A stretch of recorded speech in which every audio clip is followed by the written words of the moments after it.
وَإِن كُنتُمْ فِي رَيْبٍ مِّمَّا نَزَّلْنَا عَلَىٰ عَبْدِنَا فَأْتُوا بِسُورَةٍ مِّن مِّثْلِهِ وَادْعُوا شُهَدَاءَكُم مِّن دُونِ اللَّهِ إِن كُنتُمْ صَادِقِينَ۔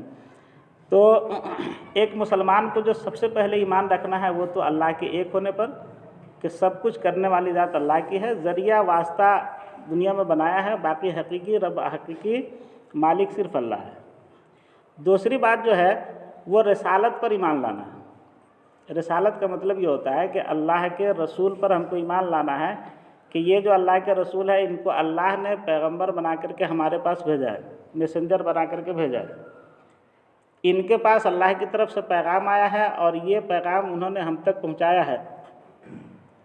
جب تک کہ اس بات کا یقین پیدا نہیں کرے گا آدمی مسلمان نہیں ہوگا۔ سب سے پہلی چیز تو اللہ پر ایمان، دوسری جو اس کے بعد والی چیز ہے وہ رسالت پر ایمان، اللہ کے رسول ہونے پر ایمان، جو اس آیت کے اندر بیان کیا جا رہا ہے۔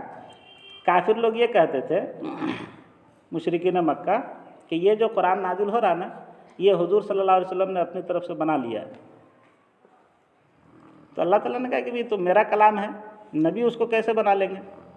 نبی تو اول پڑھے لکھے نہیں تھے کہ وہ بنا لیتے، اس کے لیے پڑھنا لکھنا ضروری ہے۔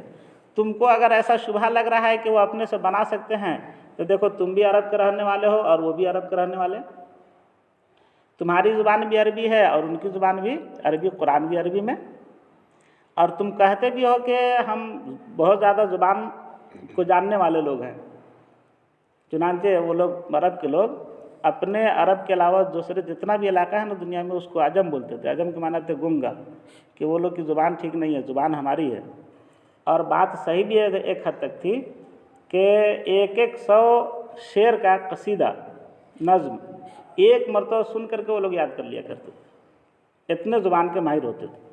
جیسے ہے نا ہم لوگ اردو بولتے ہیں لیکن ایک وہ اردو کا شعر اگر ہم کو یاد کرنے کے لیے کہا جائے تو 2-4 دن میں یاد کر کے کہیں سناویں گے، لیکن وہ لوگ کی زبان اتنی مضبوط تھی کہ ایک مرتبہ کوئی پڑھا سنا اب بس یاد کر لیا۔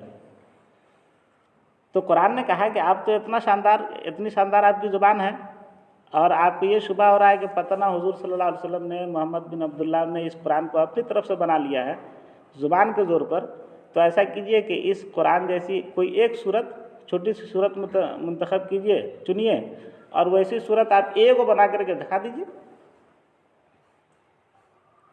اگر نہیں بنتا ہے تو آپ یہ کیسے سمجھتے ہیں کہ محمد بن عبداللہ جو آپ کی طرح انسان ہے انہوں نے بنا لیا؟ اس کا مطلب ہے کہ انہوں نے بنایا نہیں ہے، اگر وہ بنائے ہوتے تو آپ سے ہی بن جاتا نا۔ تو اس وقت کا چیلنج اب تک موجود ہے، 1500 سال گزر گیا، 1400 سال گزر گیا، لیکن اب تک موجود ہے۔ کسی بھی عربی جاننے والے نے ایک قرآن کا ایک صورت کیا، ایک آیت، آگے آیت کا بھی چیلنج ہے کہ چلو ایک صورت نہیں تو ایک آیت ہی بنا دو، لیکن ایسا کلام پیش نہیں کر سکے۔ مطلب ہے کہ یہ قرآن حضور کی بنائی ہوئی کتاب نہیں ہے، آپ کی لکھی ہوئی کتاب نہیں ہے، اللہ سے آپ کے پاس جیسے جیسے آیا بس آپ نے ویسے لوگوں تک پہنچا دیا ہے، بس اتنی سی بات ہے۔ اسی کو کہہ رہے ان کنتم فی ریب مما نزلنا علی عبدنا، اگر تم شک میں ہو اس کتاب سے جس کو ہم نے اپنے بندے محمد صلی اللہ علیہ وسلم پر نازل کیا ہے، فأتوا بسورۃ من مثلی، تو اس کتاب جیسی ایک سورت تم لے آؤ بنا کر کے، اور وادعوا شہداءکم من دون اللہ، اللہ کو چھوڑ کر کے تم جتنے بھی مددگار ہو سکتے ہو نا سب مددگار کو بلا لو۔ یہ نہیں کہ اکیلے آپ کو بنانا ہے، پوری کمیٹی گٹھن کر لو، کمیٹی کے ذریعے سے بنا کر کے دکھا دو، کم سے کم ایک سے نہیں بننے والا ہے تو 10-20 ماہر زبان کے جو لوگ ہیں ان کو بیٹھا کر کے اور انہی سے بنوا کر کے دکھا دو۔ وادعوا شہداءکم من دون اللہ، اللہ کو چھوڑ کر کے جس کو تم بلا سکتے ہو اپنے حاضرین کو اور اپنے ہم خیال لوگوں کو سب کو بلا لو، ان کنتم صادقین، اگر تم اس بات میں سچے ہو۔ قرآن نے آگے کہا فَإِن لَّمْ تَفْعَلُوا وَلَن تَفْعَلُوا، اگر تم ایسا نہیں کر سکو اور ہرگز نہیں کر سکو گے، اگر تم ایسا نہ کر سکو کہ قرآن جیسا بنا لو، اور پھر قرآن نے کہا کہ ہرگز بنا بھی تم نہیں سکتے ہو، فَاتَّقُوا النَّارَ الَّتِي وَقُودُهَا النَّاسُ وَالْحِجَارَةُ، تو پھر اس جہنم سے ڈرو جس جہنم کا ایندھن لوگ اور پتھر ہیں۔ اتنا بڑا الزام کسی کو مت دو کہ حضور صلی اللہ علیہ وسلم نے اپنی طرف سے بنا کر کے اور جھوٹ لگا دیا اللہ پر، یہ کتنا بڑا الزام ہے۔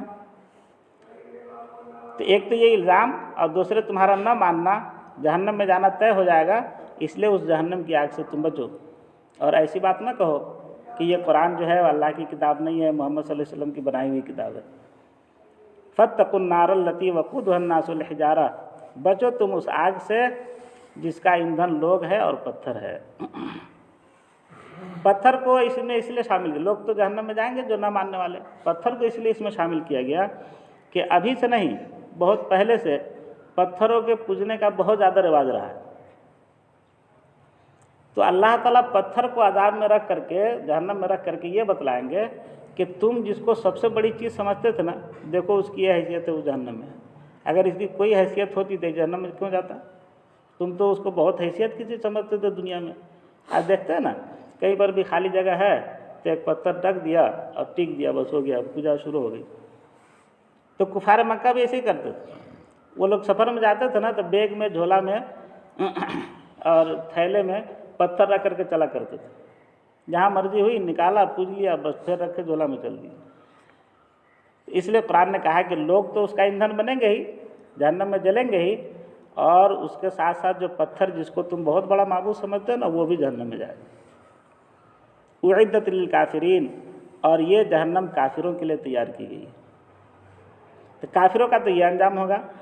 لیکن جو لوگ ماننے والے ہیں، ایمان والے اور نیک عمل کرنے والے، قرآن کہتا ہے بشر الذین آمنوا وعملوا الصالحات، آپ خوشخبری سنا دیجئے ایمان والوں کو اور نیک عمل کرنے والوں کو، ان لہم جنات تجری من تحتها الانہار، کہ ان کے لیے ایسے باغات ہوں گے جس کے نیچے نہریں جاری ہوں گی۔ باغ ہے، بیچ سے نہر ہے، دیکھنے میں بہت خوبصورت لگے گا، اور وہ جنت عطا کی جائے گی ماننے والے لوگوں کو، مسلمانوں کو۔ کہتے کلما رزقوا منہا من ثمرۃ رزقا، جب بھی جنت سے ان کو کوئی پھل کھانے کے لیے دیا جائے گا، قالوا ھذا الذی رزقنا من قبل، وہ کہیں گے کہ یہ وہی پھل ہے جو ہم کو اس سے پہلے دیا گیا تھا۔ یعنی جنت میں جب پھل ملے گا نا تو رہے گا دنیا کے پھل کی طرح، جیسے سیب ہے اور انار ہے، فلاں ہے، فلاں جو بھی یہاں کا پھل ہے۔ تو ایک تشریح مفسرین نے یہ کیا کہ اتوا بہ متشابہا، وہی پھل دیا گیا ہے جو اسی سے ملتا جلتا پھل دیا گیا جو دنیا میں دیا جا رہا تھا۔ جنتی کہیں گے کہ یہ تو وہی پھل ہے جو دنیا میں ہم لوگ کھایا کرتے تھے، لیکن اس کو جب کھائیں گے نا تو اس کا ٹیسٹ کچھ دوسرا ہی ہوگا۔ دیکھنے میں دنیا کے پھل کی طرح لگے گا، لیکن ٹیسٹ اس کا عجیب و غریب رہے گا۔ اور دوسری تشریح کیا کہ نہیں، جنت میں جیسے پھل ملا، پھر بعد میں جب وہ پھل کی خواہش کریں گے پھر پھل ملے گا، تو وہ پھل دونوں دیکھنے میں ایک سا رہے گا، لیکن پہلے والے کا ٹیسٹ الگ رہے گا، بعد والے کا ٹیسٹ الگ رہے گا۔ اتوا بہ متشابہا وَلَهُمْ فِيهَا أَزْوَاجٌ مُطَهَّرَةٌ، یہ پھل وغیرہ ملے گا کھانے کے لیے۔ وَلَهُمْ فِيهَا أَزْوَاجٌ مُطَهَّرَةٌ، اور ان کے لیے اس جنت میں پاکیزہ بیویاں ہوں گی، صاف ستھری پاکیزہ بیویاں ہوں گی۔ پاکیزگی میں دونوں طرح کی پاکیزگی مراد ہے، جسمانی طور پر بھی پاکیزہ ہوگی، اور جیسے دنیا میں ہوتا ہے نا کبھی کسی سے کسی کا تعلق ہو گیا خدا نخواستہ، تو اس طرح کا بھی کوئی تعلق وہاں کسی کا نہیں ہوگا۔ جو بیوی جنتی کے لیے ہوگی بس وہ اسی کے لیے ہوگی۔ وَهُمْ فِيهَا خَالِدُونَ، اور اس کے بعد یہ کہا کہ اس نعمت میں ایسا نہیں کہ کچھ دن رہنا ہے، 2-4 مہینہ، 5 مہینہ، 2-4 سال، ایسا نہیں۔ ہم فیہا خالدون، ان نعمتوں میں وہ ہمیشہ رہیں گے۔ جنت مل گئی تو مل گئی۔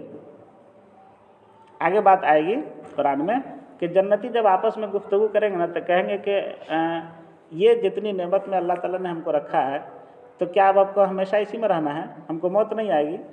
صرف جو پہلی مرتبہ مر گئے وہی والی موت، اب موت نہیں آئے گی؟ تو کہا جائے کہ نہیں، اب موت نہیں آنا ہے۔ بہت خوش ہوں گے وہ کہ اس طرح کی نعمت میں ہم کو ہمیشہ رہنا ہے۔ قرآن کہتا ہے ہم فیہا خالدون، وہ لوگ ان نعمتوں کے اندر ہمیشہ ہمیشہ رہیں گے، اب اس نعمت کو ان سے کوئی چھیننے والا نہیں ہوگا۔